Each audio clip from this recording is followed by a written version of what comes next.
Moving ahead आगे चलते हैं। मैग्नेटिक फील्ड लाइंस के टाइप और वेराइटी हम लोग समझेंगे on the basis of magnitude and direction. ये चीज पता है कि magnetic field is a vector quantity, सबको पता है। All of us know that magnetic field is a vector quantity, it has both magnitude as well as direction. But what are the types of magnetic field? What are the types of magnetic field? Magnetic field is of two types.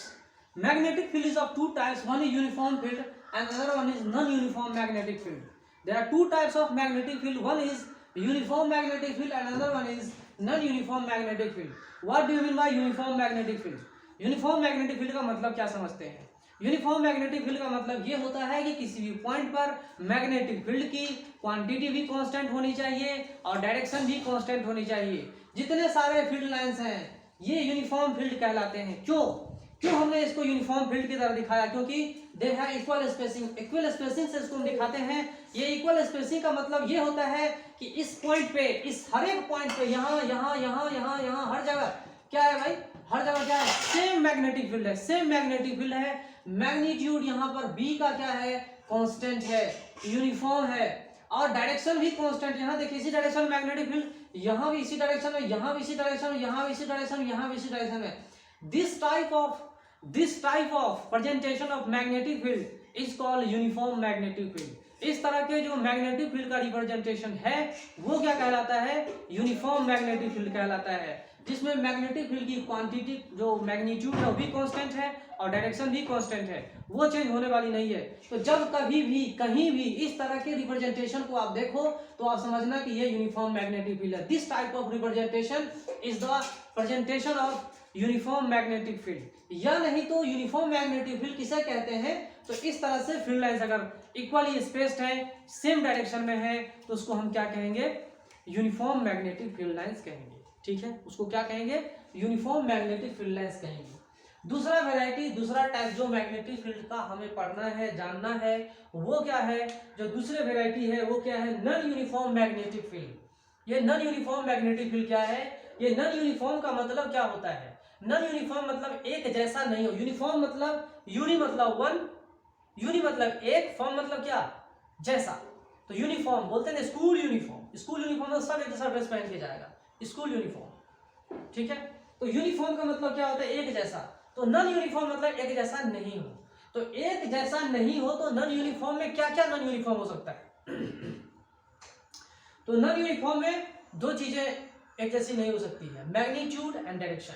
Magnitude अगर एक जैसा नहीं है तो भी वो non uniform field कहलाएगा, और डायरेक्शन भी एक जैसा नहीं है तो भी वो क्या कहलाएगा? नॉन यूनिफॉर्म मैग्नेटिक फील्ड कहलाती है। अगर दोनों के दोनों चेंज हो जाते हैं, दोनों के दोनों चेंज हो रहे हैं, दोनों एक जैसे नहीं है, जैसे कि मैग्नीट्यूड डायरेक्शन दोनों चेंज हो रहे हैं, तो भी हम उसको नॉन यूनिफॉर्म मैग्नेटिक फील्ड ही कहेंगे। ठीक है, यहाँ देखिए कौन सा मैग्नीट्यूड वेरिएबल है, मैग्नीट्यूड चेंज हो रहे हैं। क्यों चेंज हो रहे हैं इसका मतलब समझिए। यहाँ मैग्नीट्यूड तो वेरिएबल है लेकिन डायरेक्शन कांस्टेंट है। यहाँ डायरेक्शन कांस्टेंट है, हर एक फील्ड लाइंस का डायरेक्शन सेम है। देख लो डायरेक्शन सेम है, they have same direction but equal spacing नहीं है। यहाँ देखो ज्यादा क्राउडेड लाइंस है, यहाँ कम क्राउडेड लाइंस है, यहाँ पे बहुत कम क्राउडेड लाइंस है। तो अगर मैं आपको ये बता दिया A, ये बताया B, ये बताया C, ये बताया D, तो आप बता सकते हो कि कहां पर सबसे मजबूत मैग्नेटिक फील्ड है। सबसे स्ट्रॉन्गर मैग्नेटिक फील्ड A के पास है, सबसे ज्यादा मजबूत, क्योंकि यहाँ पे क्राउडेड लाइंस है। क्राउडेड लाइंस स्ट्रेंथ को बताता है।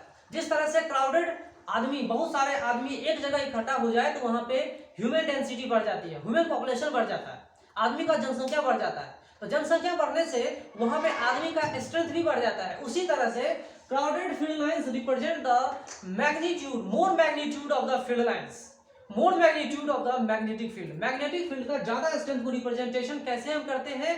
तो वो जो रिप्रेजेंटेशन कर रहे हैं वो कैसे कर रहे हैं? क्राउडेड लाइंस की तरह कर रहे हैं। क्राउडेड लाइंस, ये क्राउडेड लाइंस है ना, ये एक दूसरे को रिप्रेजेंटेशन कर रहा है। ये क्राउडेड लाइंस एक दूसरे को रिप्रेजेंटेशन कर रहा है। ठीक है, यहाँ क्राउडेड लाइन नहीं है, यहाँ खाली जगह है। तो सबसे ज्यादा स्ट्रॉन्गर मैग्नेटिक फील्ड आपको A पॉइंट पे दिखेगा, उससे ज्यादा स्ट्रॉन्गर, उससे कम स्ट्रॉन्गर B, उससे कम स्ट्रॉन्गर C, और सबसे कम स्ट्रॉन्गर कहाँ पर? D पे दिखेगा।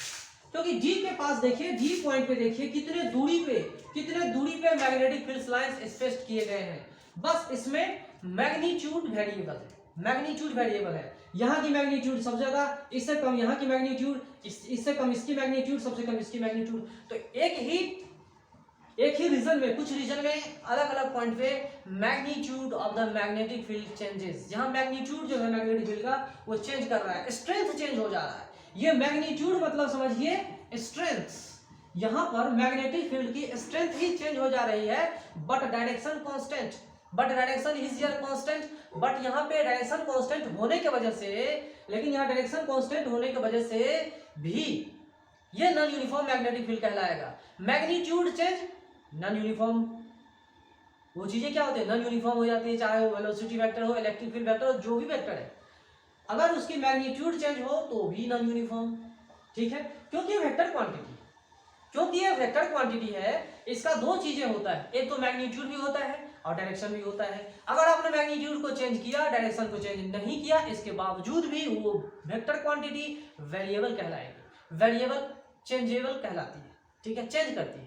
लेकिन अगर आपने डायरेक्शन चेंज कर दिया, दूसरा केस देखिए, डायरेक्शन चेंजेस, यहाँ मैग्नीट्यूड तो सेम दिख रहा है, यहाँ मैंने इक्वल स्पेसिंग पे फील्ड लाइंस को रखा है, बट यहाँ पे देखिए direction changes, here direction changes but magnitude remains the same.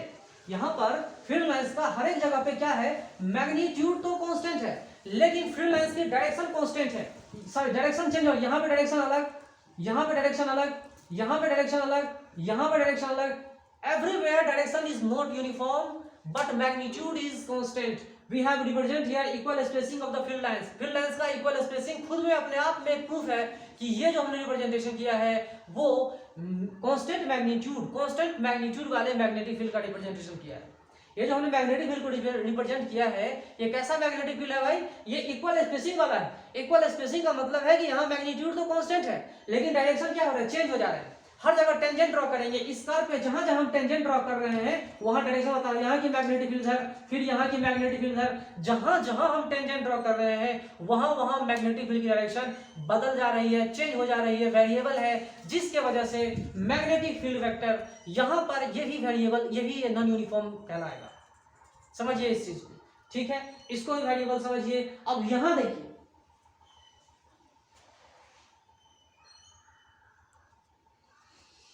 इस कहानी को पढ़िए और समझिए। ये कहानी थर्ड केस में जो हमने डायग्राम बताया आपको, ये तो मैग्नेटिक फील्ड लाइंस का रिप्रेजेंटेशन है, जैसा भी है ये मैग्नेटिक फील्ड लाइंस की रिप्रेजेंटेशन हमने कर दिया है। लेकिन क्या ये फील्ड लाइंस कहीं भी आप इक्वल स्पेसिंग दिख रहा है, कहीं भी आपको इक्वल स्पेसिंग दिख रहा है? नहीं। क्या डायरेक्शन आपको सेम दिख रहा है? नहीं। यहाँ देखिए, ये फील्ड लाइंस इधर भाग रहा है, ये फील्ड लाइंस इधर भाग रहा है, ये इधर भाग रहा है। They don't have same either there magnitude और डायरेक्शन। इसमें से ना इसका डायरेक्शन सेम है, ना इसका मैग्नीट्यूड सेम है। These field lines have neither their direction same not there magnitude is constant. ना इनका डायरेक्शन सेम है, ना इनकी मैग्नीट्यूड क्या है, यूनिफॉर्म है, कांस्टेंट है। तो ऐसे फील्ड लाइंस को हम क्या कहते हैं, non uniform magnetic field lines कहेंगे।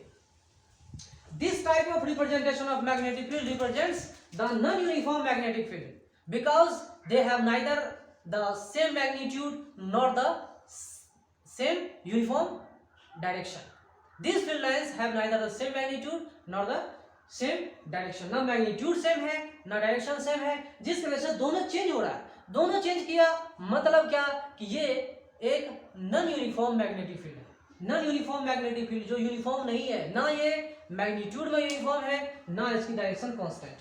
ठीक है, अब आपके समझ में आ गया होगा ये बात। ठीक है, आगे चलते हैं मैग्नीट्यूड कैसे हम डिफाइन करेंगे। मैग्नीट्यूड जो मैग्नेटिक फील्ड लाइंस की है वो हम लोग कैसे डिफाइन करेंगे, इसके बारे में मैंने आपको बता दिया था कि जहां क्राउडेड फील्ड लाइंस ज्यादा होंगे, जहां क्राउड बढ़ेगा वहां मैग्नेटिक फील्ड की स्ट्रेंथ ज्यादा हो जाएगी, जहां क्राउडनेस कम है वहां फील्ड स्ट्रेंथ क्या होगी, घट जाएगी। ठीक है, मतलब इलेक्शन में जिस नेता को जितना वोट दिया जाए वही जीतता है। ठीक है, जिसकी पॉपुलैरिटी ज्यादा है उसकी स्ट्रेंथ ज्यादा होती है। तो यहाँ पे मैग्नीट्यूड फील्ड का, मैग्नेटिक फील्ड की मैग्नीट्यूड को कैसे डिफाइन करते हैं, तो magnitude of magnetic field at a point is, how will you call the magnitude of magnetic field at a point, कैसे हम वहां पे डिफाइन करेंगे। तो वहां पे नंबर ऑफ लाइंस रिप्रेजेंट करता है, number of lines per unit area normal at that point. Normal at that point. मान लीजिए कि ये एक एरिया क्रॉस सेक्शन हम ले रहे हैं, ठीक है, और यहाँ पर 1 2 3 4 और 5 फील्ड लाइंस क्रॉस कर रहे हैं, 5 फील्ड लाइंस क्रॉस कर रहे हैं, और इतना ही एरिया हमने यहाँ रखा। अब यहाँ से भी हम 2-3 मैग्नेटिक फील्ड लाइंस को हम पास कर रहे हैं। तो बताइए कि यहाँ पर मैग्नेटिक फील्ड का स्ट्रेंथ ज्यादा है या यहाँ पर मैग्नेटिक फील्ड की ज्यादा स्ट्रेंथ है। ये एरिया क्रॉस सेक्शन है, ये A1 है, A1 एरिया, ये भी A2 एरिया सेम है। अब आप बताइए कि ज्यादा मैग्नेटिक फील्ड कहाँ है, B1 साइड की, B1 का वैल्यू ज्यादा है या B2 की वैल्यू ज्यादा है। तो कोई बच्चा भी कह देगा कि B1 की वैल्यू ज्यादा है B2 से, और वो क्यों है वो देखिए। Magnitude of field at a point is defined as number of field lines per unit area. एक एरिया में कितना मैग्नेटिक फील्ड लाइन क्रॉस कर रहा है, यहाँ देखिए 5 फील्ड लाइंस क्रॉस कर रहे हैं यहाँ इतने ही एरिया में, और यहाँ कितने क्रॉस कर रहे हैं 3, ठीक है, यहाँ 5 यहाँ 3, तो यहाँ पे स्ट्रेंथ ज्यादा होगा, यहाँ पे स्ट्रेंथ क्या होगा, कम होगा। ऐसा मतलब ज्यादा है, यहाँ पर फील्ड लाइंस की जनसंख्या ज्यादा है, यहाँ जनसंख्या कम है, जिसकी वजह से फील्ड लाइंस यहाँ पर जो फील्ड है वह स्ट्रॉन्गर है, वहां क्या कमजोर है, ठीक है। नॉर्मल एट दैट पॉइंट, उस पॉइंट पे नॉर्मल देखिए, नॉर्मल 90 डिग्री नॉर्मल, और कोई एंगल नहीं, नॉर्मल, ठीक है। आई बात समझ में। चलिए आगे चलते हैं, ये बातें समझ में आई। अब आगे चलते हैं, न्यूट्रल पॉइंट को डिफाइन करते हैं। मैग्नेटिक फील्ड लाइंस को रिप्रेजेंटेशन, मैग्नेटिक फील्ड लाइंस को हमने पढ़ा, लेकिन हम neutral point for a magnetic field निकालेंगे।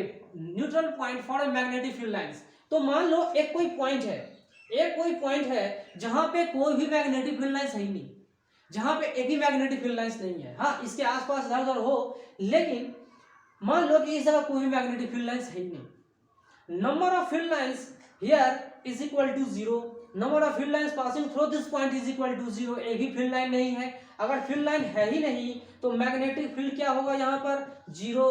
मैग्नेटिक फील्ड अगर 0 है तो इस जगह पे मैग्नेटिक फोर्स कितना होगा, कुछ भी नहीं होगा, कुछ भी नहीं होगा। क्यों होगा, क्योंकि फील्ड लाइन से ही तो मैग्नेटिक फील्ड आती है, फील्ड लाइन से ही मैग्नेटिक फील्ड आती है। जितना मैग्नेटिक फील्ड लाइंस होंगे उतना ज्यादा क्या होगा, मैग्नेटिक फील्ड की स्ट्रेंथ बढ़ेगी, उतना ही वहां पे मैग्नेटिक फोर्स का अनुभव होगा, एक्सपीरियंस होगा। इस बात को आप लोग समझिए।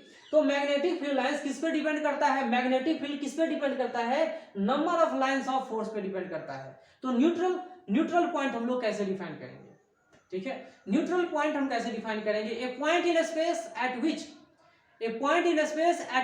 resultant magnetic field is equal to 0.